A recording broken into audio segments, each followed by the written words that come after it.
La gestion et même l'impact de la crise russo-ukrainienne préoccupe au plus haut point le Premier ministre qui ne cesse de multiplier les concertations avec les différents acteurs. Cette question a alimenté la réunion de conjoncture économique.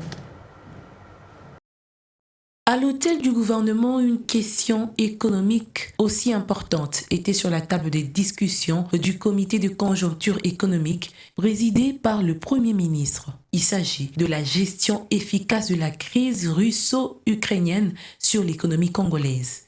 Cette rencontre élargie au ministre du portefeuille, de l'industrie, des hydrocarbures, de la communication et médias, la Fédération des entreprises du Congo, les pétroliers, a examiné la question de l'approvisionnement en carburant face à la crise internationale, la résilience au niveau de la production locale, l'évacuation des produits internes ainsi que les financements. Nous avons pu examiner ensemble les mesures qu'il y a lieu de prendre pour protéger la population, parce que comme vous devez le savoir aujourd'hui, le gouvernement supporte près de 66% du coût subventionne, 66% du coût réel qui devait être supporté à la pompe.